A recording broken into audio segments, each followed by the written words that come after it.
Welcome, ladies and germs, to the 9th edition of the Cody's MMA Uncensored. Like I said, every Tuesday, Cody's still here, Cody's still rolling, Cody's still rocking. Flip that. I'm back, another episode, another MMA thing, another this, another that, another no more than 10 views ever, because I suck. But I'm still bringing them, still bringing them. We got a lot to talk about today. We got to talk about a lackluster card, a possible slap in the face, and of course, like I promised, the special edition of the Cody's Corner will be talking about your rematches that you picked, and I will break them down and see what I think would happen in that said rematch. And of course, another the Cody's MMA question of the week, which, yeah. Anyway, so let's get to it.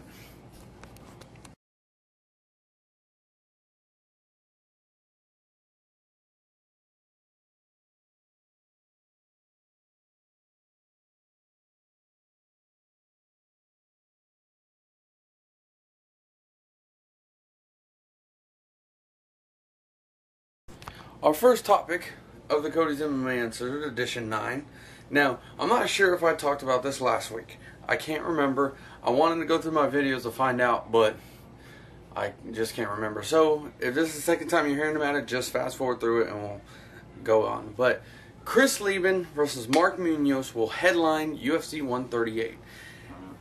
Didn't I tell you that this fight would happen? I told you they would give Chris Lieben Mark Munoz. I knew it. I would rather have him got Damian Maia, but instead Jorge Santiago got Damian Maia, and I don't know why that happened. But he has Mark Munoz now. Not a fight I want to see.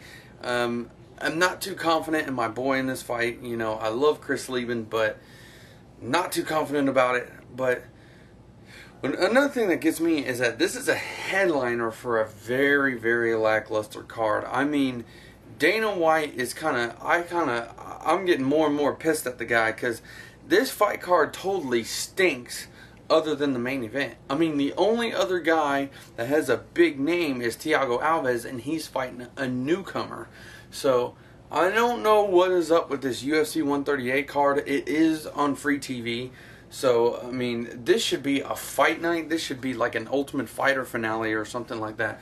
You know, because this is just, this ain't racking up the punches here. But, you know, I'm hoping my boy Chris Lieben can get it done. Mark Munoz has been known to what do you call that? God, the word is right there. Rocked, there you go, by lesser strikers.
moving on to our second topic. Like I said in the opening, there might be a potential slap in the face, and this is what I think. At UFC on Versus 6, man, how did we get to 6 that fast? Anyway, I'm sorry. Side note, but Dominic Cruz will defend his bantamweight title against Demetrius Johnson, who had a lackluster but winning performance against former bantamweight champion Miguel Torres. Not the best choice for a title fight, but I think Dana White was thinking, you've seen Bowles and Cruz, you've seen Faber and Cruz, you know, give him a new opponent. I expect Cruz will probably dominate this fight from beginning to end. He'll probably even end up finally finishing a fight because he's not really good at that. So I kind of expect him to win this fight pretty easily. So, but when I'm talking about a slap in the face, bantamweights prove they can headline a card. Featherweights prove they can co-headline a card. Jose Aldo and Mark Hominick, great fight. Dominic Cruz, Uriah Faber, great fight. You know, they've proved that, you know, coming into the UFC on the biggest stage in any MMA organization ever, the biggest stage, the Super Bowl, the World Series, the Stanley Cup, the NBA Finals, whatever you want to call it, of MMA right there, you know, they prove they can, you know, they sell really well. But now you have Dominic Cruz fighting a nameless opponent, pretty much nameless, because let's face it, Demetrius Johnson squeaked a victory from Miguel Torres on a preliminary card. It was shown on Spike TV, but you know, people are going to be like, Demetrius who? You know, I'm just saying that's just my personal opinion. You know, I know who Demetrius Johnson was. I've seen him fight in WEC before. So, but like I said, I think even though I don't like the dancing pony known as Dominic Cruz, he's kind of getting slapped in the face here. He's going on a live card, a free TV card, defending his title against someone that no one has any idea who he is. Now, it would have been a little bit better if he fought Brian Bowles on a live card. I mean, you know, you're not getting the pay-per-view money, but, you know, people know who Brian Bowles is. But instead, Brian Bowles and Uriah Faber are going to fight it out for another chance at Cruz. You know, that fight's going to be very exciting. I cannot wait to see that. UFC 139, check that out. They should probably put that on the UFC 138 card, just going back to my earlier topic. But, again, Dominic Cruz, don't like the guy. He's, you know, he's a freaking dancing robot. Every time I watch him fight, I just think of Domo Arigato, Mr. Robot. Yeah. That's all I ever think about when he fights, because he just dances, you know. You know, I could have sworn when he fought Joseph Benavidez, he did the moonwalk. I mean, he probably didn't do it on purpose, but I think he did the running man. You know, I'm just saying. But I don't like that he has to fight a guy that no one knows on a free card for the title, no less.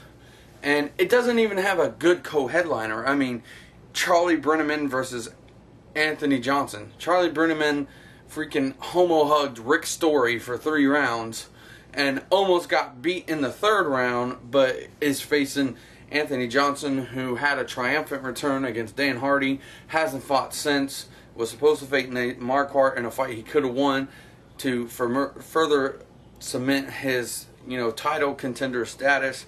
But now he's going to beat this dude that shouldn't have even been fighting Rick Story, and shouldn't have been homo-hugging on him for 3 rounds. So, but Anthony Johnson probably will win that fight. Probably will, you know, get 1 step closer to the welterweight title.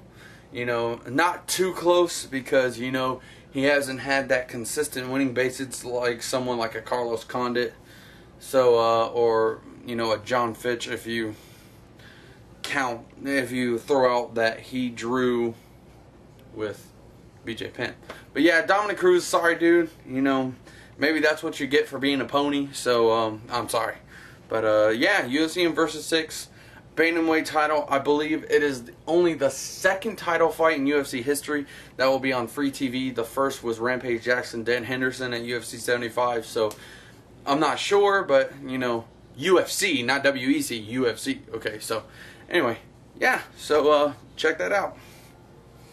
Alright, now it is time for the Cody's MMA question of the week. Alright, so women's MMA has been a small part of Strikeforce. Maybe some people even say a big part. You know, you got Kerry Vera, you got Sarah Kaufman, Maisha Tate, Marlos Kunin, and of course the big names, Gina Carano, Cyborg Santos. So this is my question to you. Do you believe that UFC should bring women's MMA into the organization? You know, or let's go one step further. Would you watch a card with a UFC card with women MMA, a pay-per-view card? Would you pay? What is a pay-per-view, like $50, 45, something like that? Would you pay that much money if a woman's fight was a co-headliner for a UFC event? You know, answer both questions. Answer one question. Should UFC take women's MMA? Would you watch it? You know, this is my opinion. Women's MMA is kind of an up and down thing for me. Sometimes it's exciting. Sometimes I just feel like they don't know what the hell they're doing. You know, if you have ever watched Kim Couture fight, the former wife of Randy Couture, that is the down part of MMA, because Kim Couture just, you know, she doesn't look like she knows what she's doing. She really doesn't. I mean, I'm just being honest. I mean, she has a couple wins, but, you know, she got throttled by Kerry Vera, and she just lost to someone who doesn't even... Who the hell did she lose to? No one, because you don't even know who she is. I mean, Kim Couture is that Achilles heel to women's MMA because, you know, she keeps fighting, but she keeps losing. I mean, what else are you going to do? I mean, but the plus side is that you got pretty faces like Gina Carano, and then you have the rugged style of Cyborg Santos. Now, this is my opinion about Cyborg Santos. Just a quick side note. I think Cyborg Santos is not that great of a fighter. I think she's a flat-out brawler. Plus, I know people are going to be like, what the fuck are you talking about? No, seriously, I believe before she even started in fighting, I believe she had a little help to get those muscles of hers, if you know what I'm saying. I think she did a couple things she wasn't supposed to do, got that male testosterone flowing through her, and, you know, that's what ended up happening, and now she has a clear advantage over most women that she fights. So that's my own opinion about Cyborg Santos. Not a big fan of her. You know, you have champions like Marlos Kunin who can't fight worth a damn, get their ass kicked on a daily basis, but still are able to pull out submission wins. I don't know how the fuck that works either.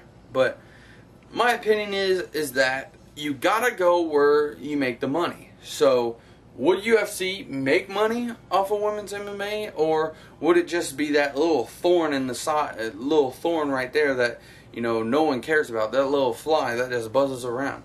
Would you care about women's champions? Would you care if it headlined a fight night? I mean, I leave it up to you. My opinion is that UFC is doing just fine without women's MMA. I'm pretty sure one of these days, maybe in a couple years, there'll be someone who is so into women's MMA will start an own organization purely based off women's MMA. I guarantee that will happen. Will it make money? No one knows but that person.